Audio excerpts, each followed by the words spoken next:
Hello everybody and welcome back to another video. I'm your host OT and it's time for yet another Hetty Feather review.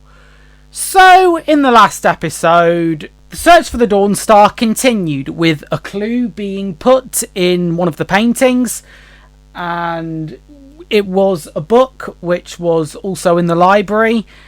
This led to finding the ambry. However, both Ashok and Edwin weren't on good terms until towards the end, with Gideon also now being Ashok's valet. As if that wasn't enough, two other contenders come into the race for the Dawn Star, Flo and Ambrose, but this only happens because they're stealing stuff from one of the rooms and just so happen to come across the secret door to the library, which is where the ambry is located. However, Flo and Ambrose were also in search of the Dawn Star and managed to get into the ambry first. However, finding the first clue. Also last episode, somehow Lady Grenford managed to return, and it turns out that she's dying, and thus Calendar Hall would be her place of residence until something is sorted out. And the Calendar children are having trouble trusting her. Tell you what, I can only imagine Emily's reaction to her returning. What? The dragon is back? Oh no! Now I've got to get my dragon slaying equipment. And then with the powers of strong wommanism, she tames the dragon. So, let's begin on Series 5, Episode 4. Our opening monologue is of Hetty explaining that courage takes many forms, as Lizzie in the middle of the night is summoned by Lady Grenford as an example of facing fear. That morning the narration offers another example of offering the hand of friendship as Edwin and Ashok sit in one another's company. And finally, Hetty looks at a New York City guide recounting the unknown can be terrifying but thrilling. After the title sequence, Ambrose gives a military-style briefing and announces that Lady Grenford will be attended to by one of the main characters. Hilariously, we all think that this is Lizzie, but apparently Hetty volunteered because she has arrived late. As for Lizzie, thankfully she will be on bed duties.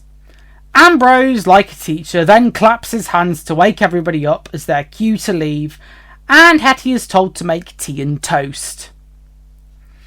We now get the meeting of Ashok and Lady Grenford, who apparently knew his grandfather. Constance then comes in to air her grievances, and Rosamond is caught up with the subject at hand, as Ashok's grandfather is labelled a rogue affectionately. We're using a lot of quotation marks here. Apparently, Ashok's grandfather was a rogue, and he wanted to pay $1 million in order to get his degree at Oxford.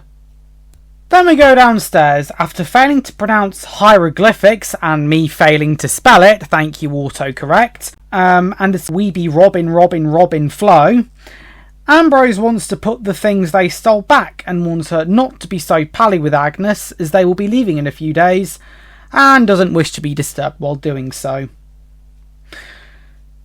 Well, immediately Hetty runs into Lizzie in the halls and is told that she is not to go into Ashok's room, as well as directions of where everything will go. She is also dreading giving Lady Grenford her breakfast because she might not like the butter or the bread or whatever. As Lizzie then goes on her way, she sees Ambrose, hides, narrowly avoiding him, and then gets suspicious at what he is doing. Lady Grenford, to Hetty's surprise, is pleasant company. She then asks for a description of the view. So, it's going so well, Grenford even asks if Hetty stays a while. And by the way, the description is of the view outside, not the shit TV show. But can you imagine? Would you mind describing the view? Well, from what I can see, it's a group of old women screaming for some reason, and then a bunch of sheep baaing and clapping. Trump is really bad, guys. I'm Whoopi Goldberg. I don't even know if my career can go on after this show gets cancelled for the 90 millionth time. But at least I'll still be here complaining about Trump. And I'm Joy Behar. I wasn't even funny to begin with. And, I hate everything about life. Yeah, my name really defines my character, you know? And we have nothing better to do with our careers. And what made me want to do that is because there was a line in that dialogue where Hetty described a streak of red. This is just too good to be true. We go to outside now, and Ashok doesn't seem to understand why us Brits talk about the weather. It's a British thing. I just see it as a subject of conversation, really. So, the others talk about failing to find the Dawn Star, and Ashok suggests that if he can't find it, then Edwin will carry on looking, which he doesn't think will happen anyway. When all of a sudden, Ashok sees a horse, and like me looking at a vintage toy shop, rushes over to find it until he looks back, seeing a doubtful face from Edwin, who can't ride the horse because of his disability. But Ashok vows to learn. Inside, Lady Grenford's physician arrives, and much to Rosamond's dread, she thinks that something has happened to her. But it's just a check-up. Tell you what, if Emily was there, she would be saying, "Oh, please let the worst happen to her.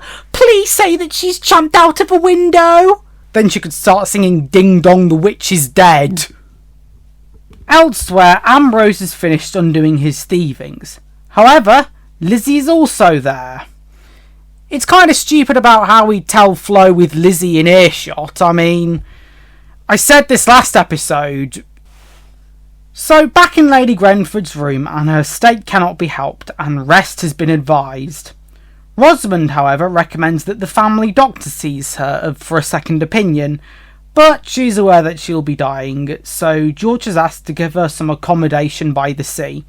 You know, this reminded me a lot of Sapphire Battersea, where towards the end, Ida is also dying, and Hetty takes up her job to look after another older woman who I visualised as Georgie Glenn. Now to the stables, Ashok meets Mr. Bumble, who only Rosamond can ride. He seems to have a connection with the horse and explains his method to Edwin, who then, despite his anxiety, does a how to train your drive and is encouraged to get into the saddle. Now we go to the girls, and Constance is helping out and is sent away to get some eggs. Agnes reflects on Ambrose seeing her potential to be a housekeeper last episode, and this is echoed by Flo. To her, this makes a change for someone who is looking out for her, as with a big family, she gets asked for help all the time. Lizzie then comes in, asking Agnes to help her peg out the washing, but she refuses and tells her adopted sister to stand on her own 2 feet. Meanwhile, Lady Grenford is on her feet and is given a silk shawl made by Ashok's grandfather. It is stated that him and Mad Uncle Monty were at Oxford University together. We then learn that Grenford would have wanted to marry the grandfather, and the man she would go on to marry would gamble all the money away and regrets not standing up to him. She then advises Hetty to forge her own path and not let anybody tell her what to do, and also knows that she's looking for the Dawn Star. Right, so this is where the whole Lady Grenford character falls apart. Because is that really the reason that she wanted to bring down the Calendar family? She very nearly caused a tragedy. And yet the excuse is, surely there could have been a much better reason, like, oh, I don't know, he was part of a gang and he owed someone some money for something very, very naughty, and Grenford would have to go to the Calendar estate in order to get the money and Calendar Hall for herself. It kind of ruins her in a way. We now go to Lizzie, who enters Flo and Ambrose's Da Hood and finds the clue for the Dawn Star. She almost leaves, but Weeby Robin Flo stops her. Lizzie tries to cover for herself, but Flo doesn't fall for it and starts to intimidate her by threatening to tell Agnes and Ambrose. But she lets her off. Hetty then goes to see Jack and try and make her point about going to New York after speaking with Lady Grenford. The couple almost seem to have sorted things out. But find out later, as Ashok is at the ready to ride Mr. Bumble, as Gideon and Edwin are both concerned. The last character is told to be brave like a man, as Ashok climbs on, and he canters off. Jack also sees what's going on and joins his friends as they try and chase Ashok. Briefly, Lizzie sees all the pegs have gone as a punishment from Weeby Robin Flo. Back to the chase now, as the trio manages to find Mr. Bumble's hoofprints. So Jack chooses now to tell Gideon that he has been asked to go to New York with Hetty. I did say a but earlier, didn't I? And that he's really considering it. However, Gideon doesn't like this. Meanwhile, Agnes says that Lizzie was in a state when she last saw her.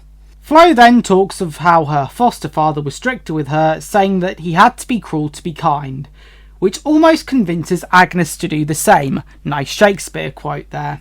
We go to Ashok, who has a twisted ankle and has lost the box for the Dawn Star. They find it and another clue, which is placed really conveniently in the same place, and the next day it will be dug up. But in the meantime, they now have to get back to the house. However, they appear to be in a bit of a predicament due to Ashok being injured. But Edwin has a cunning plan, Mr. B, as they are late for tea. In the end, Rosamond just tells Ambrose to serve whilst Constance complains, when all of a sudden she pauses and rushes out to see Edwin on Mr. Bumble and hurt Ashok in Edwin's wheelchair. Later, Gideon tells Hetty his plan to dig up the Dawn Star and isn't happy as to how she didn't tell him about Jack tagging along with her to New York. This is not the case, as she wants her life to be an adventure, and now she has to tell Jack the bad news. Our closing monologue is about how being brave can make us feel like a weight has been lifted, as Edwin is taught the basics of riding a horse. Sometimes it can feel like things have been made worse, as Lizzie comes into the kitchen and Flo almost glares at her. Now Hetty has to tell Jack and ponders if she should tell him or not, and thinks that it might be kind not to tell him. Ah yes, that will be very kind, Hetty, if you disappear off without a trace. I'm sure he wouldn't have anything to say about that in the future. But hell, you're going to have a story to tell Harriet at least. Oh, do you know that I dumped this man and he wouldn't even tell me? Oh my god, us Gen Z women, we're so awesome, aren't we? Yeah, screwing men over. And then what's he going to do to react? Oh, he'll probably just find another woman. Hell, if the thing with Private Geordie Shaw hasn't worked out, he might as well go off with Sheila. The nerve that the writers had to put that in there. It would be kind. As if keeping secrets is a kind thing to do. Hell, I know that our government's kept secrets for many years. Who in the name of God thought writing that line was a good idea? I mean, seriously, you can't just put the word kind and then do something absolutely horrible at the end of it. But, you know, this is a BBC show. And sure, seeing as it's the BBC, they know a lot about not telling anybody because it would be kind to do so. Right, Jim, how you doing down there? You wrestling new, Jack? So, in thought, the moral about being brave, portrayed by Ashok and Edwin, forces him to not let his disability stop him. I actually think that this is quite a good message to relay, because if you are restricted by a physical need and dependent on how disabled you are, I think riding a horse is a good example of an essence of freedom. The Grenford scenes were quite wholesome at first, especially when it was with Hetty, because it was Grenford who sent Brodie to take Hetty down. They were quite wholesome at first, up until they used the excuse of her husband gambling. Look, as I said before, the problem I have here is that Grenford tried to take the calendars down internally and get Calendar Hall for herself. And I suggested an alternative method earlier as to how they could have written that in the episode. So Grenford's old husband could have been some criminal and links with a gang somewhere. He could have owed somebody money, and many years later she'd have to repay that debt after obviously he passed. Then she could try and get the assets of Calendar Hall through Emily and Robert's marriage that she would then set up. I hope that all makes sense. The Flo and Lizzie storyline looks quite interesting, as she's friendly with Agnes and shitty with Lizzie as she starts finding out their criminal activities. I actually think that Lizzie now has more of a role than she did last series, and she's finally getting a good storyline, which is good to see. Another thing that's good to see is last episode we saw the introduction of Cook Jenkins's new man, Darth Scion. And previously in Yorkshire, we heard that Darth Sion's ex is going to be in town. So, let's catch up with the events in the method in the making. But before we got to what's going on in this little segment of the episode, I'm going to talk about what's happened. Aye, that young Edwin. The stuff he gets up to. And it's finally nice to see him break his barriers. Well, in Yorkshire, he'd have had to do it anyway. No trouble or none of this anxiety malarkey. I should watch Agnes if I were you, in case she becomes one of Flo's cronies, or she gets to be a close friend of hers. And what's Hetty playing at, thinking that not telling Jack that she's gone to New York would be kind? My arse! You know what we used to do? My father told me if you told the truth, you'd live an honest and clean life. I am ashamed of you, Hetty Feather. So what are you going to do? Just pack your bags and go without him noticing? And how are you going to achieve to get out? Mind you managed to run away from Foundling Hospital and no one noticed. Well, no one noticed until Matron Bottomley noticed. And when she noticed, she sent an old bloody police force after you. Like you posted something naughty on Facebook, or had a different opinion to the sheep. And it's also nice to know that Ashok has got some common sense in him as well. He don't associate with cowards. There aren't any cowards here in Yorkshire, my lad, or in the north in general.